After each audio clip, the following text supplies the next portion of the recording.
Hello, hello. Welcome back, everyone, or welcome for the first time. And if it's your first time here, I'm Dr. Amanda Barrientos, the host of the Max Potential Habits podcast. This is your place to learn tips, tools, strategies, and hear inspirational stories from awesome people who are all going to help you optimize your habits so you can lead a thriving life and business. Today, I am super psyched to have on a really cool guy who I met actually at the very beginning of my personal growth journey in a relationship course. So if you all have been following me for a while, you know that my entry into the personal growth and development world was through having really a lot of challenges in my relationships. And at the time I was on food stamps, so I had to email this coach who was running a relationship course, and I didn't have money for it. And I was like, I gotta be there. I just knew that it was the path that I needed to be on at that time. And so, actually it was really empowering. He said I wouldn't give it to you for free. So I ended up coming up with $1,000, and I sold stuff. I took out a loan, and then I traded him for work study. And in this course was my guest today, who became friends with me during this course. And this is Scott Pagliaccio. He is from Texas, and he is the host of a podcast called the Conscious Man Podcast. He also runs a program for kids in Texas called the All Kids Fit, where he provides leadership tools for kids through fitness. And he's going to talk about it. He talks about it way better than I do. and this guy is, I wish you could all see him because he's like such a cool guy. He's got all these amazing tattoos, and he's just like a hip guy who's really showing up in the world, from my perspective, in a very powerful way, helping young kids. And he focuses a lot on boys and men. And him and I have had multiple conversations about men and masculinity. And we want to talk to you today about masculine vulnerability and authenticity. And we're kind of going to just freeform it and see what comes. But I wanted to have him on because he has incredible insights, and he's just a really great guy. So get ready. And thank you so much for being here, Scott. Thank you, Amanda. And thank all of your listeners for having me here. I really appreciate it. And absolutely. I want to thank you for modeling vulnerability on I saw it on your Instagram TV, your IGTV. And that really had me lean in. I was thinking about, you're going through some challenges in your own personal life, and how, I guess, going back to the relationship school, what I saw in Jason Gaddis was a man who was modeling the same thing. And I'd never seen that before. I'd never seen somebody model vulnerability in the way that he did, in the way that you did recently. And what it did was woke something up in me. And I was like, whoa, I want that. And what I realized was that's something that I always possessed. I just didn't know how to access it.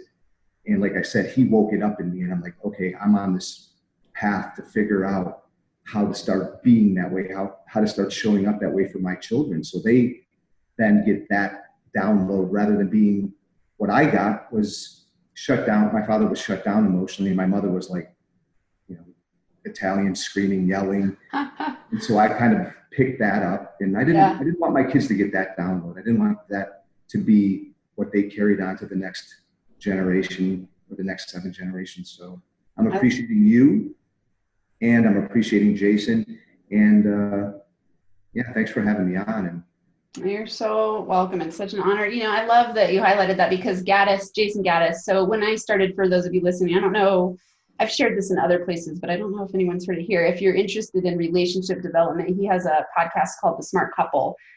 And that was where I ran into him. And it ended up that he lives in Boulder, which is where I live. And so it ended up being really serendipitous, I thought, and synchronous, where I thought, okay, I've got to go to this course.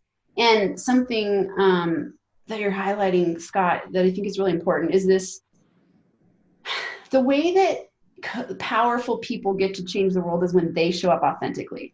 Yeah. Right? So I could have a whole bunch of shame and fear and doubt and hide all of these challenges that I've gone through in my life. Yeah. And I think it's actually been the gateway for almost all the opportunities that have opened to me. Right? So it's like when I put on a mask and I pretend I'm someone else, people feel that.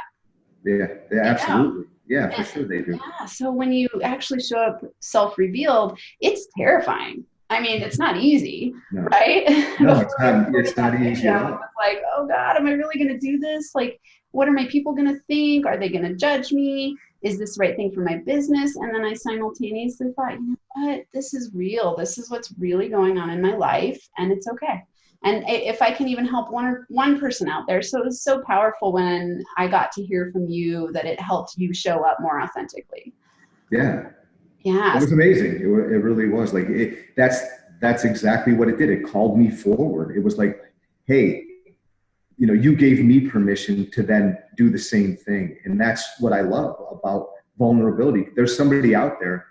Like if you didn't reveal who you truly are and repress that, then in you know, just for business, then that would suck. That, right. You know, that, yeah. You know, for money, what? For, you know, yeah. That high level entrepreneur, but you're modeling to all of us, you know, that authenticity. And I think that everybody needs to see that. You know, we think that in social media and in life, I think everything looks really polarized through the lenses that we're being shown, you know, Facebook, Instagram, all this stuff. It's like a highlight reel. Yeah. And nobody's showing the side that you showed me today. And I'm just appreciating it because that is real. And I feel like part of the issue with young people is that they're not being modeled that. What they're being modeled is I got to have a huge ass and big tits and a nice car and, you know, whatever. And that, you know, life is just perfect all the time. And there's no difficulties and it feels good.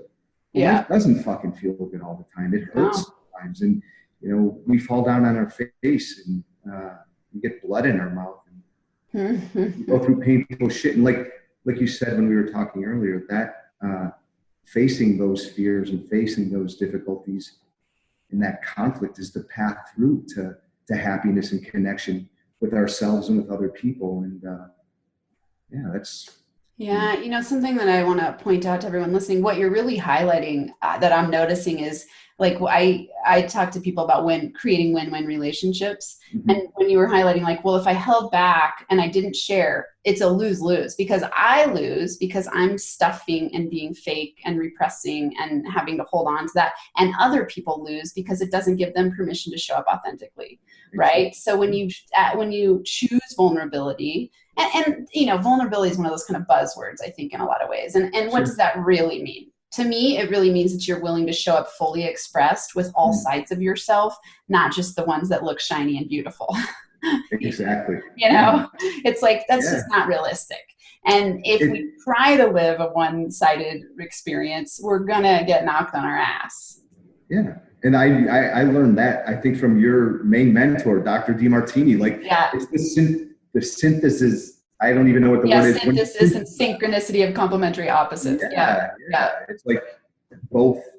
Totally. You can't grow without it. You can't be a whole being without it, because if you're trying to avoid and eliminate and pretend you're only one-sided, you're not loving that other half of yourself, how can you ever be a fully expressed person in the world?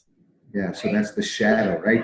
Yeah. Anything we hide, deny, and repress. And I've gotten into men's work and working with young people, and you know, even dealing with my own shadow it's challenging, man. It's super fun. So let's go there. Tell us some stuff. I mean, a conscious man. First, I'd love to hear a little bit about why you chose that name and what that means to you. I chose the name because I feel like through this. Well, in my 30s, I went through some difficult things in my marriage. And what I realized was I was starting to wake up spiritually and physically. I was getting into fitness. My personal life was falling apart, but my spiritual life was falling together and things were changing. And I felt like I was waking up. So I was becoming more aware. I was becoming more conscious of things not being the way that I was taught growing up. Like, things are not just one way.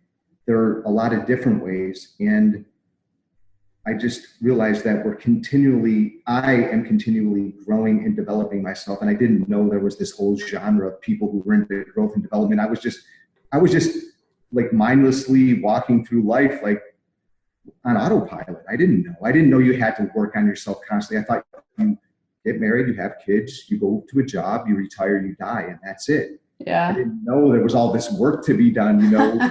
So as I woke up and realized that there's lots to do and that I was a leader. And when you realize that you're a leader, then there is work to do, because you have to inform the generations behind you. You can point your finger and blame and say, hey, you guys suck, you millennials, you know, blah, blah, blah. But what am I doing about it? Yeah. So being a conscious man is being aware that I'm a leader and I feel a personal responsibility to the generations behind me to model something different than what was shown to me. So maybe they don't have to bump their heads quite as hard. So yeah, that's kind of what a conscious man is. That's awesome. And tell us, so I remember I actually asked you this a while ago. I was like, tell me about the logo for your Conscious Man podcast, because I think that's very significant about the way your mind works and your quest and your understanding about consciousness. The ape head or the monkey head. Yeah. So everyone listening, you know, you can't see Scott. First, he's like such a cool guy. He's got a mohawk and he's got a Guns N' Roses shirt on right now. And he's just like he's someone who you're like, I want to talk to that guy. Like you're very warm and friendly. And you know, when you started developing your podcast, and I remember you were talking to me about it, and I looked at your logo. I'm like, tell me about it. And I love this story. So for those of you listening and can't see, go to his podcast and check it out. But it's a monkey head wearing headphones. Yeah, my cousin Pete, who I got to give him a big shout out, Pete Pagliaccio, thank you. He's an artist, and he designed the logo. I feel like it's the evolution of man. You know, the beginning, we were these, you know, I don't know if we were or not, but I imagine thousands of years ago, we were these kind of ape-like beings, and we've evolved into what we are now. And I just had this idea. I think I was in Austin and I saw this really cool monkey with these crazy sunglasses on, and it was like screaming, and it was like, wake the fuck up is what it said to me. And I just talked to my cousin and asked him if he would design something based around the image that I saw. And what I explained to him, and I don't really, honestly, like, I'm going to be vulnerable here. I don't fucking remember exactly what I told you. If you remember, I'd like for you to share, because it sounds like. Well, what we ended up talking about was monkey brain. You know how, like, when we live in our brain, we're not conscious. And then as we step into executive center, we start to develop consciousness. And so, you know, I think of it as lower mind, higher mind, or animal brain and higher mind, or animal, you know, monkey mind, you know, where you go like, oh, I'm operating from this place of lack of consciousness, animalistic desires, you know, pleasure pain principle, where we live by reward and punishment instead of actually using our skills and brain and, you know, the frontal lobe to actually make decisions that empower us. That's it. Thank you for articulating that, because I couldn't remember. It didn't exactly come to me, but now it is. And that is exactly it. I mean, that's how I picked and did everything, was from the back part of my brain. Women, it was like the evolutionary parts, like, wow, you look great, and I just want to put my dick inside you. Or, you know, it was never there was no conscious awareness. It was just very habitual, very evolutionary, very, you know, animalistic, and it didn't really serve me. And so, that logo is more about exactly what you were saying. Yeah, that's awesome. Accessing the prefrontal cortex, and, you know, going deep. Like, that's the thing. Like, when I meet people, I'm not interested in talking about the weather or any of that stuff. I just want to dive in and know their story, and I want to know what's going on for them, what's alive. There's all this curiosity and just interest in, you know, who this person is and what's alive for them. And I feel a better connection to myself when I can just sit and be with other people and listen and be curious about what's going on in their lives. Because I've noticed that not being able to do that, not being conscious, always in the back part of my brain, it wreaks havoc on your relationships, or it did in my experience anyway. So when I can be present and be aware and be curious, it seems to create a more connected experience with everything, not just other human beings, but my connection to nature and to everything. Yeah. Even the animals. Yeah. Yeah. I want to ask you, so when, we've talked a lot about on other conversations, what about masculinity and vulnerability? Why do you think guys have such a hard time? I mean, I'm a gender scholar, so I have lots of like theories around it, but I'm not a guy, obviously. So I want to understand from your perspective and from your own life experiences growing up the way that you did, what's up with masculinity and vulnerability? I never, like I said, I never really knew that even that was a word or it was a thing. I'm a second generation Italian. My grandfather came over in the 40s. So when you think of Italians, the first thing you think of is mafia, tough guys, murder, extortion, and then in Buffalo, New York, I'm wearing gold chains and I'm modeling that persona. And I think that that's really cool. The men that were, the elders in my neighborhood were drug addicts, alcoholics, thugs. They weren't modeling vulnerability, so I just followed suit. It was like my dad was in the restaurant business, and the people he was around were decent people, but they were alcoholics, gamblers. That was cool. So I never really knew how to show up differently. There was no models, and then I numbed out from the age of 12 till I was 36. And when I started to wake up. And was it numbing out with substances like alcohol or? Okay. Alcohol, drugs, everything, that's what everybody was doing. That's what all the kids were doing. So yeah, I was like, I fit right in. Yeah, I fit right in. Just jump in there and follow suit. Yeah. I mean, so I'm curious, what would you say has been a fear or a challenge for you in stepping into this version of yourself? A fear or a challenge? Can you repeat the question? Like because you've had a pretty big transformation, you've talked about like being raised in that type of environment and then, not really having models, which a lot of us, and I'm sure a lot of the listeners, similar stories in terms of not having models of men who are showing up in a soft, sensitive way, maybe. But then, those, and then turning to substances to kind of numb out. And, for you, what happened? What shifted for you to be like, I want to turn toward consciousness. I want to start, and maybe that's not the word you used, but what was the pivot for you, or what was the turning point? It was literally seeing Jason. It was. Yeah. But what got you there? Because something got you there. Okay, I remember. I just admired him. So I had him on a pedestal, on a pedestal. And I just thought, okay. And then as I started to watch more of his content, listen to more of his podcasts, and he started to reveal himself more. He said, I have all of this skill. I've done all of this work. But he also, on the front end, setting context, said that he didn't know how to do any of this, and he wasn't aware. And through his own transformation, I could kind of see myself. And he was like, I'm married and have children, and I have all this skill, and it's still hard. So he wasn't saying, hey, I'm married and I have children and I have skill, and it's easy for me, and I can stick my flag in the summit, and now I don't have to do any more work. Yeah. Like, I continue to, and as I do, my relationships get better, but I'm still challenged. So that type of honesty and vulnerability, I just kept leaning in. I'm like, I want to meet this guy. I plan on meeting him someday. I'm going to give him a hug and a kiss and tell him thank you for what he's done. Yeah. And then a few months later, he announced, and then I got involved with men's work. I didn't know anything about men's work. That was a thing. So I was starting to listen to the New Man podcast with Trip Lanier. Yeah.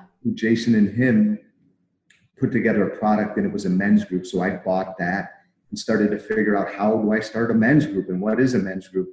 Yeah. There's guys like Connor Beaton he does the New Man, and just Aubrey Marcus, all of these men out there that were these, you start having totally different models for masculinity. Yeah. And That's awesome. Yeah, I want to know, like, for listeners, what would you say are some of the big takeaways you've got in your transformation in terms of being a more vulnerable man? Like, how does it feel different? Women, trust me, and that's feedback directly from them. I'll be in the presence of people, women and men, and they'll just open up and cry and tell me, I never do this with anyone. I just feel safe with you. And for somebody to share that with me, because I went through a painful divorce, my first divorce, and it was awful and it was really scary. And I don't think my family felt safe around me because of the way, because I couldn't hold the space for them. So for women to start to say that they felt safe around me and that I was great at holding space, it just had me lean in even more. I wanted to sharpen that skill even more. I wanted to learn how to listen even more. I wanted to learn how to let go of myself and be with others in a way. I love this. It sounds to me like you really had such a shift, and it was you were doing the work and starting to change, and you got feedback from the universe that was like, oh, you've actually changed. Yeah. And I think it's so counterintuitive because we think, oh, if men are soft and sensitive and open to that, they're somehow weak. But it's actually, there's great power in masculine vulnerability, right? I feel more powerful in the world because it gives me more self-confidence. It has me not being afraid. Like, and I don't give a fuck what anybody, like, I don't give a fuck and I give a fuck. Of course. Yeah. Very much. But it gave me, it helped me to understand who I really am.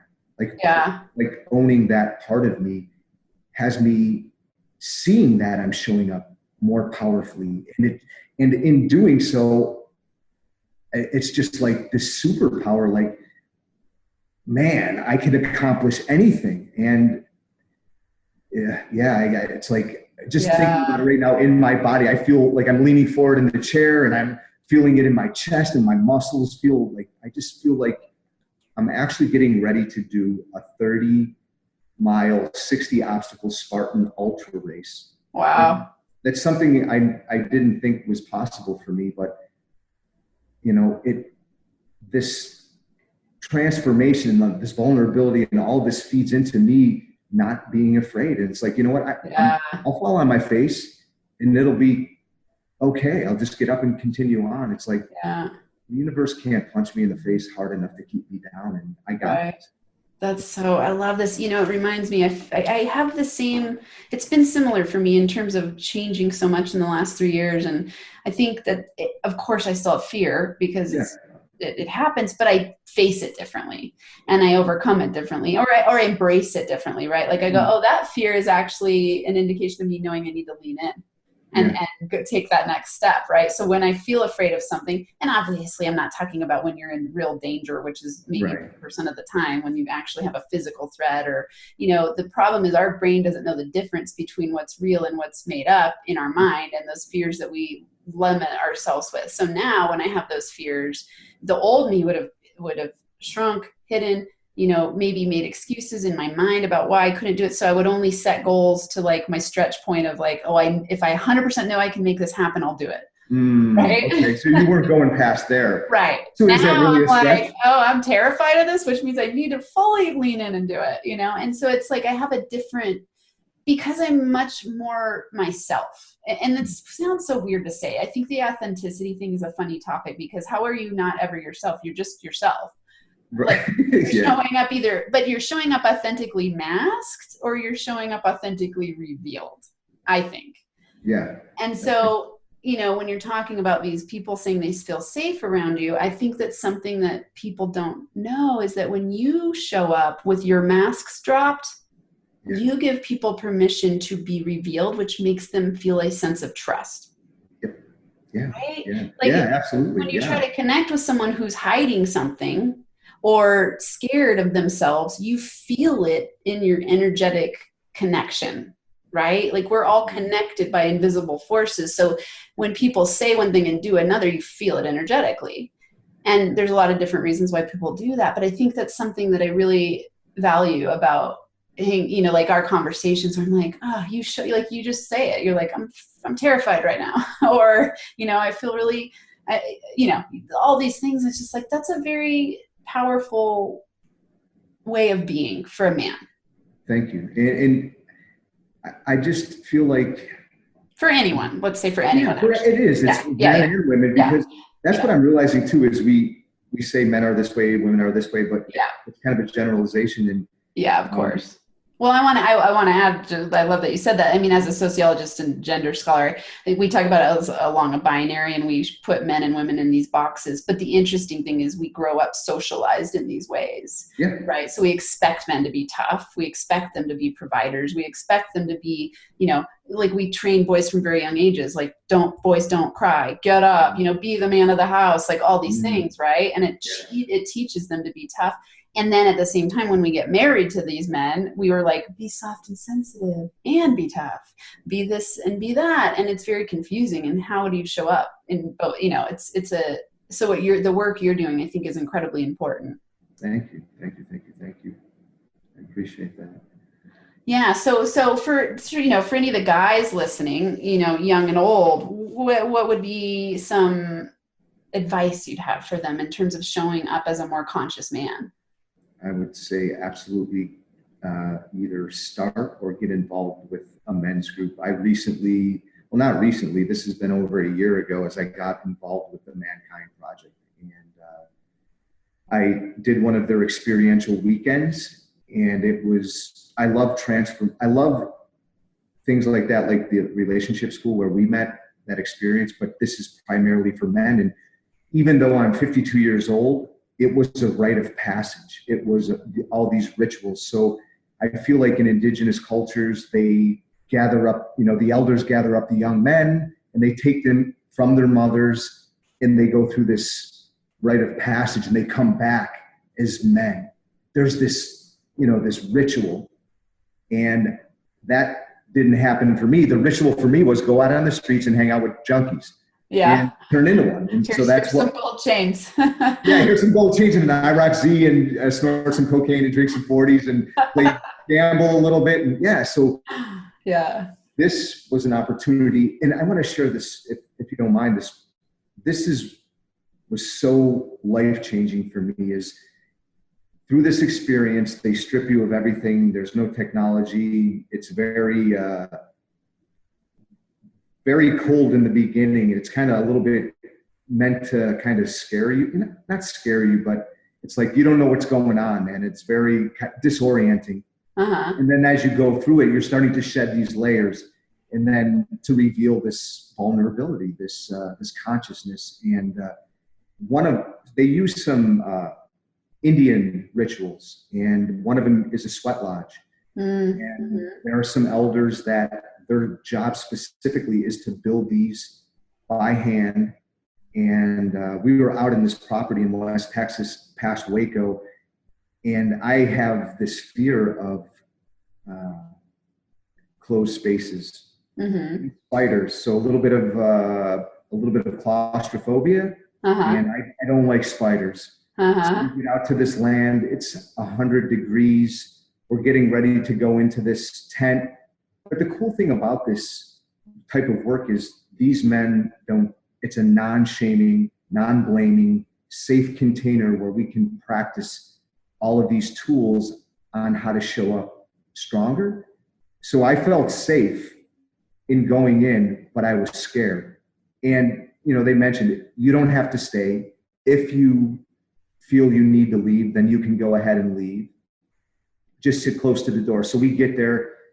There's wolf spiders that are the size of, you know, literally, they were the size of like coconuts with these little babies on their backs. And I'm watching them crawl into this tent. Then we're packed. There was 40 men. So probably we went in groups of 15 or 20, and it was tight quarters. And it's super hot. And they take these rocks that they put into the ground that they heat up for hours and hours and hours. They throw them in there. This is they're wet blankets that are covered. So you're in this dark space. Yeah. And I got in and immediately I just started to, I got flooded in my system. I was like, I can't do this. Let me out. And I get out, and in my head, I'm like, oh, you're a pussy. What's wrong with you? God, you couldn't get through this. And there's an elder sitting on a bench, and I look up, and he looks at me, and he goes, come here. He goes, pretty tough, huh? I said, yeah. And he goes, sit down. He goes, would you like something to drink? And I said, yeah. And he just put his arm around me and looked into my eyes and comforted me and said, same for me. So, he handed me a bottle of water. And what's typically done out in society is, what are you, a pussy? What are you, a faggot? And here were these men, these elders that embraced me and accepted me and didn't shame me and didn't make me wrong for the way I felt. I was doing that inside of myself. Yeah. But they held the space for me and made me feel welcome.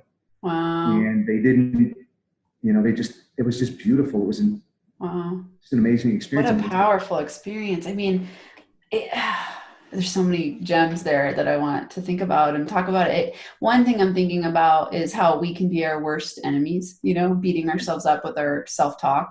Yeah.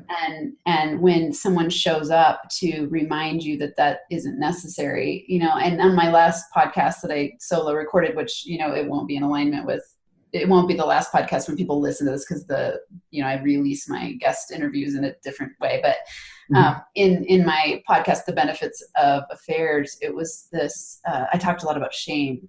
And so there's this shame piece. And I've really been thinking about shame a lot, and how shame drives us to do the craziest things that are not for our best. Well, let's say it serves a purpose. Right. Right. I'm curious, what is the purpose? For our growth. I mean, all of those feelings are feedback systems helping you get into alignment. So if you feel shame about something, it's because probably you're comparing yourself to someone else or something else. So you're holding or maybe a past version of yourself even. Like, oh, I used to be so beautiful and this and that and the other, and now I've aged. That there could be that. Or, oh, I'm supposed to be this powerful man who could handle the sweat lodge, but I'm not, right? So you feel shame, like you're less than. And so, it's a good indicator for you to know, like, oh, where do I need to empower myself? And I think if we looked at that way, it would be easier. But I also think it's really toxic in that if we carry it and don't face it, we do a lot of weird things. I really do think it's the driver for like addictive behaviors. And I think when you're out of alignment with your value system, you're more likely to feel shame. And then you're more likely to reproduce shame, and it keeps you stuck in this cycle, and I think men definitely in that piece of, it's really interesting. I have a lot of male clients, like predominantly. And I think that piece of like, I'm supposed to be tough, and I'm supposed to have it all together, and I'm supposed to look a certain way and be a certain way and be a provider and do, Yeah, it's a lot. It's a lot to carry, and I know we're talking a lot about men, and women have other expectations, right? Oh God, yeah. Yeah, like the beauty ideal and the feminine ideal, and the way that we, it's like, especially when you look at social media world, like you were talking about at the beginning, like what are you presenting yourself as? And, there's just so much there. And so thank you for sharing that. It's really powerful. And I think it's really powerful when someone does step in and go as that model and go like, it's okay. You're okay. This is all okay. Yeah. And I have to model for my children what a conscious man is, and what my daughters should marry or look for in a man, the qualities, and how my son should show up in the world. And I got to share this experience that I had with my son this week. I started doing public speaking and teaching some of the tools that we learned, and integrating some of my own stuff. And I just started going out there and just knocking on doors and asking, hey, listen, can I come in and just speak where young people are? Yeah. Can I teach some of these tools? Like my daughter swims at North Lake College, and I'm always around all these lifeguards. And sometimes my children might not be showing up the way I'd like them to, but then I see the opportunity in all of these other teenagers who do want my attention and who are asking me for my advice. So I'm like, hey, I'll give it to you. And then I was like, you know what? There's something here. Let me do an in-service talk for all the lifeguards and share conflict tools to navigate conflict, like the Nestor meditation, how to be with your experience so you're not projecting what's going on inside of you on other people. Yeah. And I brought my son with me, and I brought a friend, this young woman who we dated for a while, but now we're just friends. And for her and I to model this tool, well, my son was with us, and I remember him sitting there, and her and I were modeling this to the teenagers in the audience. And then I looked over and saw him, and I could see this big smile on his face, because initially he had his earbuds in and he was on his phone. And then as I looked over, I saw he had his earbuds out and he was watching us. And there was a moment where her and I just naturally, as we modeled this tool, embraced and kissed.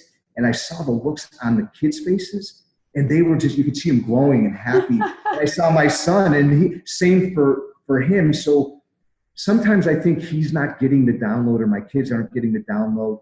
Yeah. But it's not all at once. Enlightenment isn't that one big lightning bolt and you're good for the rest of your life. It's these little incremental moments that I see, that not just my son, because I feel like all these children are our children. It's our responsibility, my responsibility to share this. And it was just amazing, because sometimes when I am full of shame and I think I'm not doing what I came here to do because it's supposed to look like, you should have gotten there faster, or, all those things. I should be like DeMartini or like Gaddis, or, I should be where you are. And it's like, no, you shouldn't. You should be exactly where you are and grateful for where you are. Because if you're not in the moment enjoying and seeing what you're doing, that's it. Yeah. I mean, it's one day. It's being present in the moment right now. This, podcasting, having this conversation with you, going to these men's groups, having those experiences, being present to your life in this moment is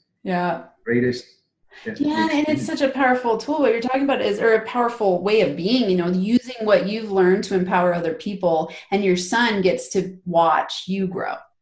Yeah. It's huge for him, and it's, of course, when your son's probably seen some of your evolution, so he probably has different memories of you, but now he gets to see you change, which is such a huge gift, right? Like, I think that we put a lot of pressure on ourselves as parents and beat ourselves up and go like, oh, I should have been this way and I should have been that way and I could have done it better, and my poor kids, they're never going to recover. The truth is, they were brought to you for a reason, and it's happening perfectly as it is. And learning the exact gifts he needs to learn from you. And I'm curious for you, like, is it the same with your kids? Like, oh yeah. Oh wow. I mean, since I started on personal growth and development path, my parenting has changed dramatically. and I've been very close with my kids. I was a really young mom. I was pregnant with my first at 20 and had her just a couple months after I turned 21. So I was a really young mom. And so I have the benefit of that part of being really close with them, but I taught them all kinds of crazy stuff about relationships and self-worth and doubt and fear and gender and power. And, I left my marriage having an affair. They all knew it. Right. So there were all kinds of lessons for them there. And I'm so grateful for the lessons I've learned along the way, because I get to look back and go, we're very open and honest and we talk about it, and they've gotten so much. They're going to learn their own lessons that they need to learn from me. Maybe they'll replicate that, but I could have also maybe ended the intergenerational cycle of affairs. I don't know, because they've gotten to have so much of that in the life with me and, family members, that it's like, oh, okay, maybe they, and then not to say in my mind, really, when I was talking about the benefit of affairs, it's like, there's lessons to be learned. It's just another feedback system. It's all a feedback system, right? So when you feel out of alignment, it's just your it's events coming to you to help you get back into alignment. So in that way, with my kids, when they do crazy things, I look at it that way too. I go, oh, okay, where are the benefits and drawbacks?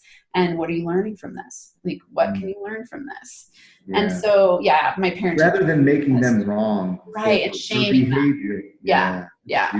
Shame. I think because I had a lot of shame growing up with Christianity. Oh yeah. Like fundamentalist Christianity, there's a lot of shame and guilt. I actually, a lot of people I talk to we talk about religion because I must attract that type of person, like someone who's kind of like out of the religious world and stepping into a different world, because that's been part of my evolution, where now I think from a much broader spectrum, whereas I was raised to think really black and white in a fundamentalist way, where like, this is right, this is wrong, there's no in between.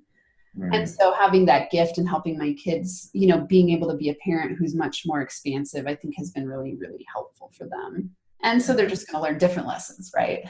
Yeah, they're going to learn lessons, and they're going to learn vulnerability, which is great. So that cycle stops. The shame spiral, or the shame. What do you call it? The loop, shame loop. The loop. Yeah. And I was curious too. You said something earlier when I was watching your Instagram about you attracting like we attract into our lives what we need to heal. Is that right? So yes. You're attracting. Yeah. So it's funny. I actually said it wrong. And I noticed when I was listening to it, I was like, oh, whoops. I said any unwounded, but it's any wounded part you have unhealed. You're going to bring a person in your life to help bring it to the surface for you to face and heal. Some people do, and some people don't, which is why you see patterns in people's relationships. Sure. It's like you'll see, they're with the same type of person over and over and over and over. And until they heal that part, and heal it, I say learn to love it and embrace it. Because healing makes it sound like something's wrong. It's perfect. It's actually bringing it to you to show you how to embrace and love that side of yourself. So is that like so you're saying you're taking your shadow out from behind you and putting it in front of you and now you can see the pattern more clearly and then work with it rather than it like running your life? Yeah, right? Totally. And then you'll start to see different things show up. And I love you're saying that. So it's like in shadow work, it's not about avoiding, resisting, pushing, denying that part of yourself. It's about embracing that part of yourself. So it's like in your intro, I love this. When you said for your bio, you said a super great guy who's also a huge dick. Yeah, that's right. Yeah, right. It's like, because you can be a great guy sometimes, and I'm sure in certain areas you show up as a dick. Yeah. If you pretended that you weren't, you're disowning half of yourself, and that's unrealistic. Yeah. So and that's what I want to model. That's vulnerability, right? Yeah, I'm a great guy. And it's holding both of those with equal, like you said, love. And it's okay. Because like you said, we're taught through our religion and through cultural, whatever upbringings that, or we're modeled. You just suppress that. You hide it, you deny it. And then it fucks your whole life up. You turn into it, drugs, alcohol, sex, whatever. Yes.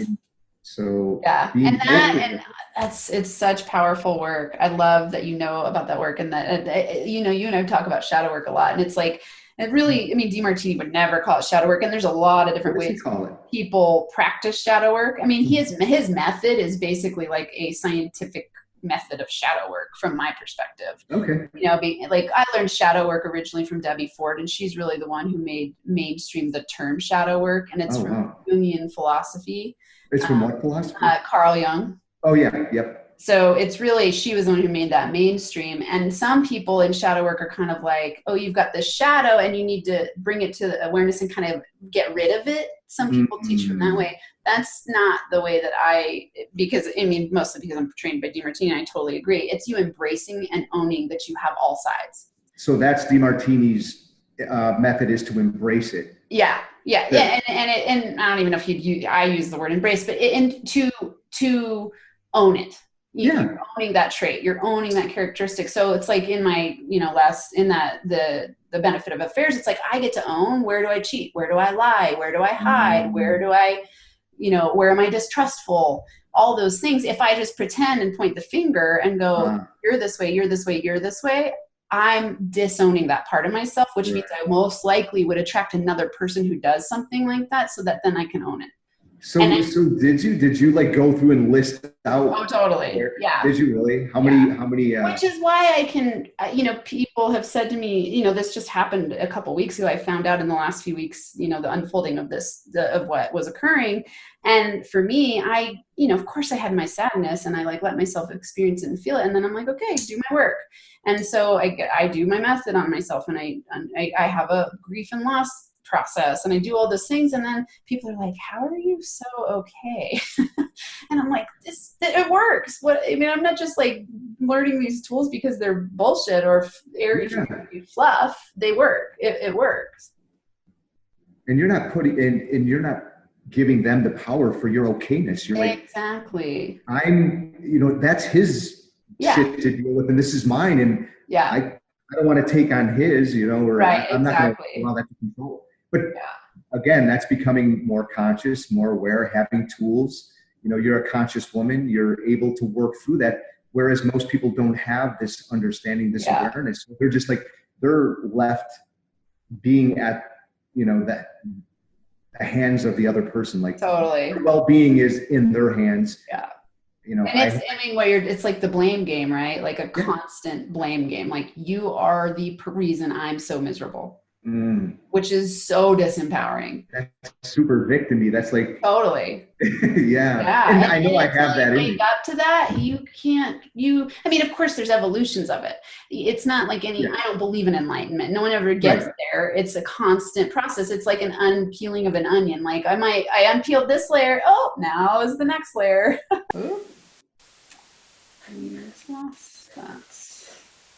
Hey everyone, real quick, just to let you know, we had a technical difficulty. So if there's some bumps in the recording, that's why. So Scott and I just want to talk a little bit in the ending and wrapping up of this conversation that's been very incredible and hopefully helpful for everyone, just thinking about the discussion around vulnerability, shame, transformation, all of those things. I want to ask you, Scott, what would you say? I always ask listeners their top 3 max potential habits. And I want to ask you, what do you think have been the top 3 habits that you've implemented to get where you are in terms of your relationship to yourself and masculinity? That's a great question, Amanda. I would say first is meditation. Second is journaling. That's something I've just recently implemented, and it's been life-changing. And the biggest thing, action. Just taking bold action and just doing it and failing. I attribute it to being like a comedian. I've been watching a lot of Seinfeld and how he develops a bit. And I watched him bomb yesterday on stage after years and years and years of him being the badass that he is. He still has to go on stage at a little tiny comedy club and develop an act. And in doing so, he's got brand new material. He lets go of all of his shit that's got him to where he is, and he starts brand new. And so I realized that's how you become successful, is taking small, tiny little steps and being bold in your actions. And over time, you get a little bit of traction and just getting used to being uncomfortable. Being in that hot fire, being uncomfortable has helped me exponentially. I love it now. Now I'm like, I love bombing. I love going in front of kids. There's 20, 30 of them and I can't control them. I'm trying to get them to work out and I just throw my hands up and I just enjoy it. I'm like in the moment, this is okay. And then when I go and speak in front of people and I can look into their eyes and they're like not getting it, I'm just like, I don't care because it's moving me. I'm getting feedback from them. Okay, this doesn't work. So let me try to find, or not let me try. I will find out because I will be relentless in the pursuit of becoming the best version of myself. And it's only through action that we can do that. And so I love bombing.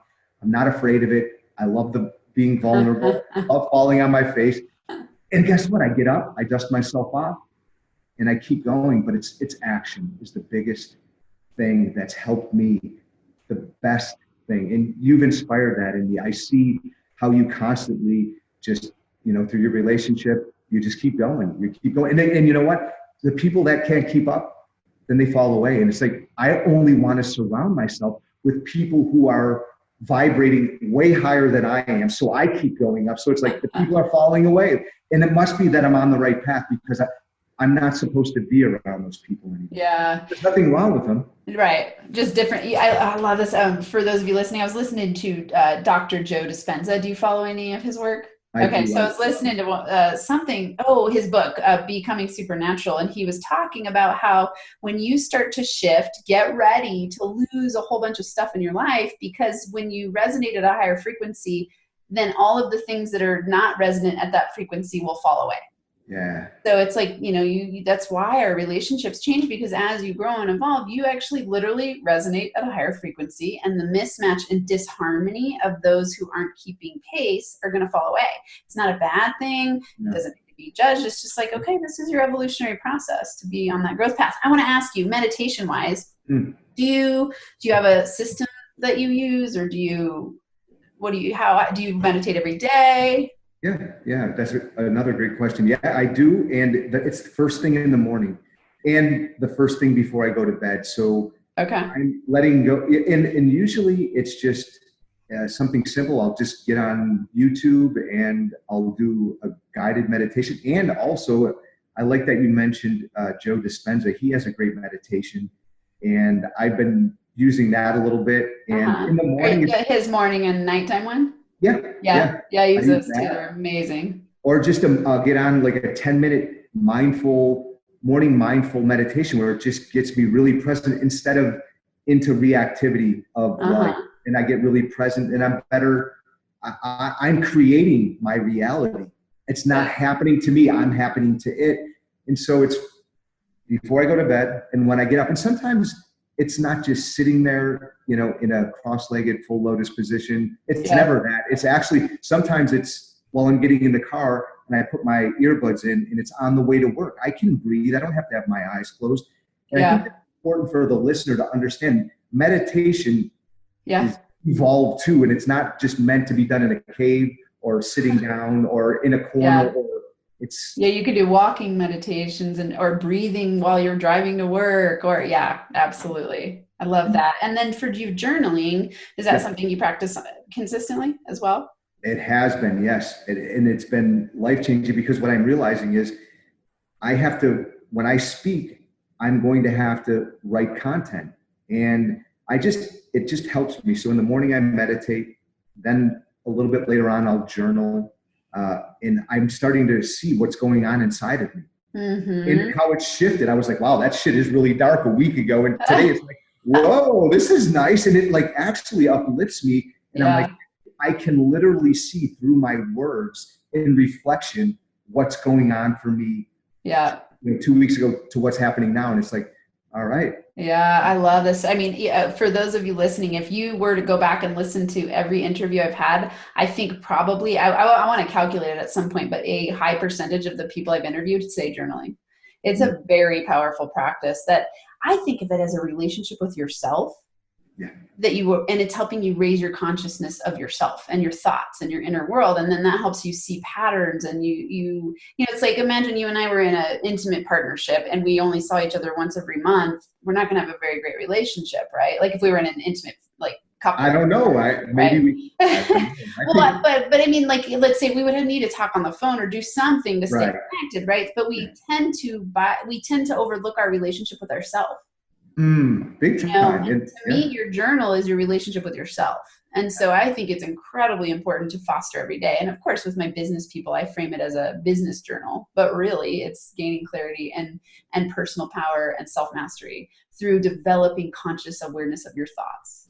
Yes, I agree. And can I add one more thing? I actually just recently got involved with some friends of mine, and they started a mastermind where we have a meetup every Monday and we sit in circle and we go over our goals and we have accountability, and that absolutely helps when I know I have to show up in a group like I did when I was hanging with you, and it just really helps because I have to be accountable to other people and to myself. So I noticed that I get more accomplished. Like a growth community.